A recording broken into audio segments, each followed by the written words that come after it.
পেপারে 239 নম্বর পেজের ভূগোল বিষয়ের নির্ভুল সমাধান নিয়ে চলে এলাম নতুন এই উপস্থাপনার মধ্যে দিয়ে। আমি তোমাদেরই এসপি ম্যাম।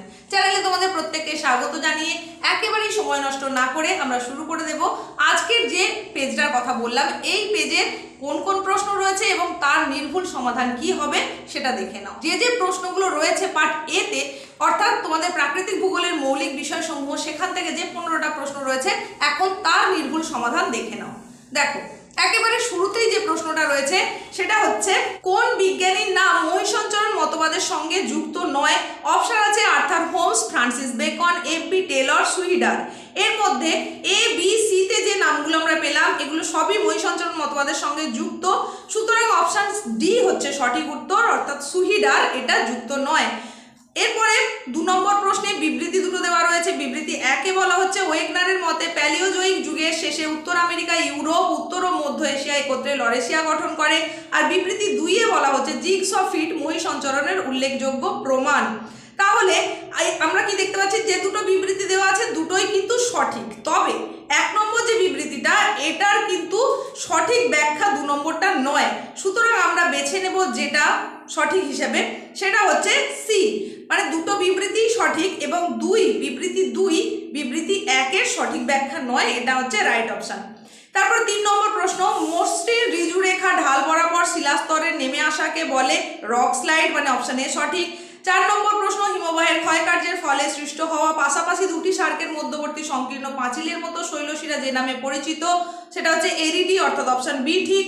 5 নম্বরে একটা ছবি দেওয়া রয়েছে, সেটা কোন ভূমিরূপ জানতে চাওয়া হয়েছে, এটা হচ্ছে অপশন এ, অর্থাৎ ঝুলন্ত উপত্যকা, এটা ঠিক হবে।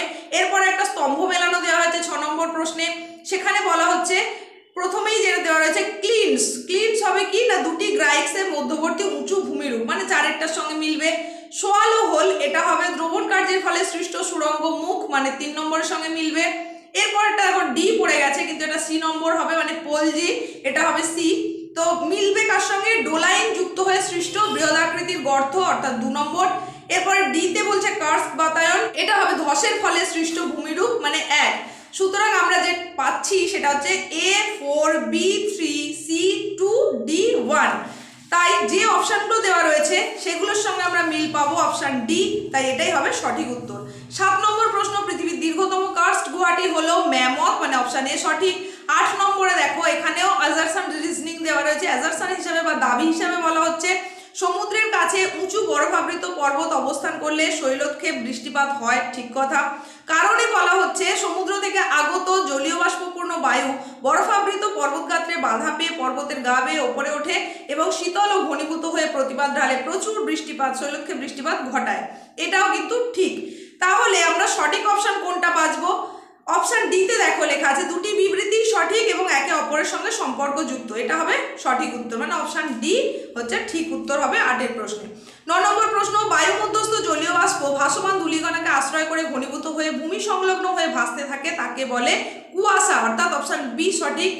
10 নম্বর প্রশ্ন, মহীঢালের একটি বৈশিষ্ট্য হলো, অপশন বি তে দেখো এখানে স্থলবিধৌত আবর্জনার সঞ্চয় দেখা যায়, এটা সঠিক উত্তর হবে।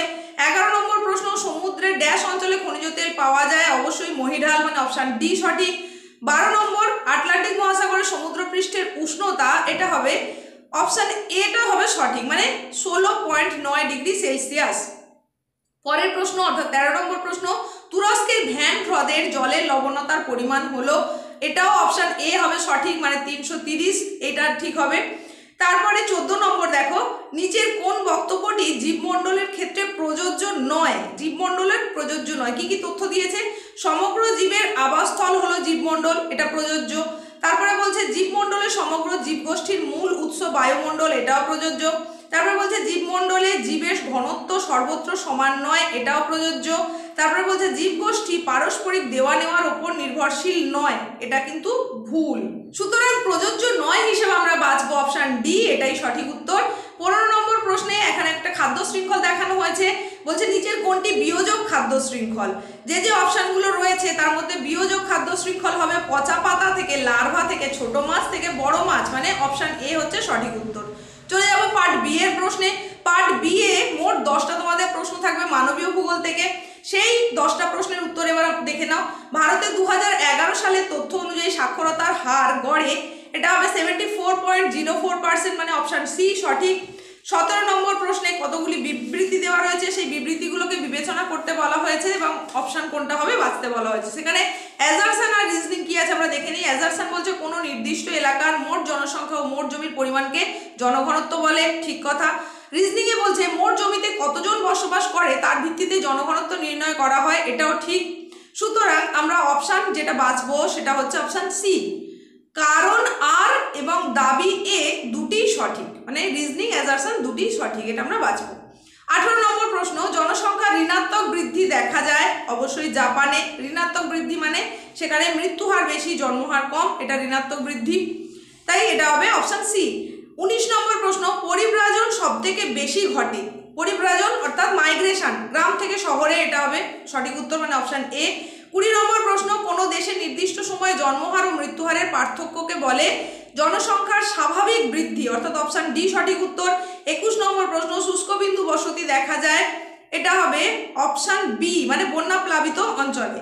তারপরে 22 নম্বর প্রশ্ন, নিচে দেওয়া বিকল্পগুলি থেকে গ্রামীণ বসতি সম্পর্কে সব থেকে উপযুক্ত বিকল্পগুলি বেছে নাও, মানে 4টে তোমাকে এখানে বৈশিষ্ট্য বলছে, তার মধ্যে কোনটা কোনটা উপযুক্ত সেটা বাছতে বলেছে। তো প্রথম যে তথ্য দেওয়া হচ্ছে সেটা বলছে বসতিগুলির অবস্থান ও বিন্যাসের চরিত্র মূলত প্রাকৃতিক পরিবেশের দ্বারা নিয়ন্ত্রিত, ঠিক। তারপরে বলছে গ্রামীণ বসতিগুলি আয়তনে অনেক ছোট হয়, এটাও ঠিক। 70% বেশি পুরুষকর্মী কৃষিকার্যের সঙ্গে জড়িত, এটাও ঠিক। রাস্তাঘাট সাধারণত পাকা ও উন্নত হয় না, এটা ঠিক নয়। তাহলে আমরা কি দেখতে পাচ্ছি 1, 2, 3 এগুলো হচ্ছে গ্রামীণ বসতির সঙ্গে মানে একদম উপযুক্ত বিকল্প, তাই আমাদের সঠিক উত্তর হবে অপশন এ।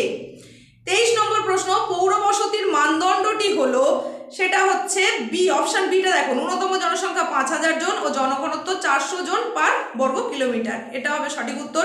24 নম্বর প্রশ্ন, কয়েকটি ব্লক বা থানা নিয়ে একটি গঠিত হয় ড্যাশ, অবশ্যই মহকুমা, মানে অপশন ডি সঠিক। 25 নম্বরে আবার একটা স্তম্ভ মেলানো দেওয়া হয়েছে, সেখানে অপশন এ তে বলা হচ্ছে গোষ্ঠীবদ্ধ জনবসতি, এটা মিলবে শিল্প কারখানা গড়ে উঠলে, মানে 3 নম্বরের সঙ্গে।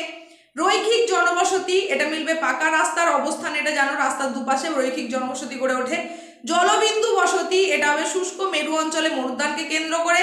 তারপরে বলা হচ্ছে বিক্ষিপ্ত বসতি, কোনো স্থানের যোগাযোগ ব্যবস্থা অনুন্নত হলে, মানে এ 3, বি 2, সি 4, ডি 1, অর্থাৎ যে যে অপশনগুলো রয়েছে তার মধ্যে আমরা মিল পাচ্ছি সি এর সঙ্গে, তাই অপশন সি হচ্ছে সঠিক উত্তর।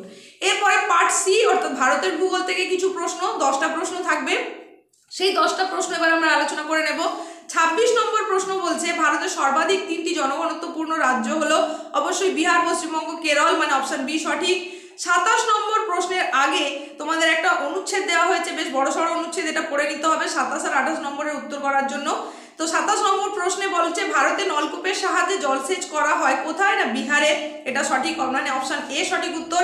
28 নম্বরে বলা হচ্ছে ভারতের সবচেয়ে বেশি পরিমাণ জমিতে কিসের মাধ্যমে জলসেচ করা হয়ে থাকে, খালের জলের সাহায্যে, মানে অপশন ডি সঠিক উত্তর।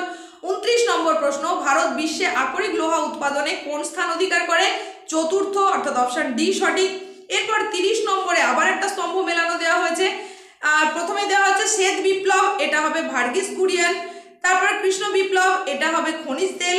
সবুজ বিপ্লব, কৃষি উৎপাদন বৃদ্ধি। নীল বিপ্লব, মৎস্য চাষ, মানে A4, B3, C2, D1, এটার সঙ্গে মিলছে, তাহলে অপশন সি এর সঙ্গে, তাই অপশন সি সঠিক উত্তর। পরের প্রশ্ন 31 নম্বর প্রশ্ন, ভারতে ড্যাশ কৃষি পদ্ধতিতে কৃষিকাজ করা হয়, অবশ্যই নিবিড় জীবিকা সত্তা ভিত্তিক পদ্ধতিতে, তাই অপশন এ সঠিক উত্তর। 32 নম্বর প্রশ্ন, পৃথিবীর দীর্ঘতম রেলপথটির নাম কি, ট্রান্স সাইবেরিয়ান রেলপথ, মানে অপশন এ সঠিক। 33 নম্বরে বলছে আন্তর্জাতিক বাণিজ্যের ক্ষেত্রে সর্বাপেক্ষা সাশ্রয়ী পরিবহন ব্যবস্থা হলো, অবশ্যই সেটা হবে জলপথ পরিবহন, মানে অপশন বি সঠিক। এরপরে মানচিত্র দেখে নিচে প্রশ্ন দুটির উত্তর দাও, একটা মানচিত্র দেওয়া রয়েছে, তারপরে দুটো জায়গা চিহ্নিতকরণ করা রয়েছে, সেই দুটো জায়গা যেগুলো চিহ্নিত করা রয়েছে সেটার উপরে 34 আর 35 নম্বরের প্রশ্ন রয়েছে।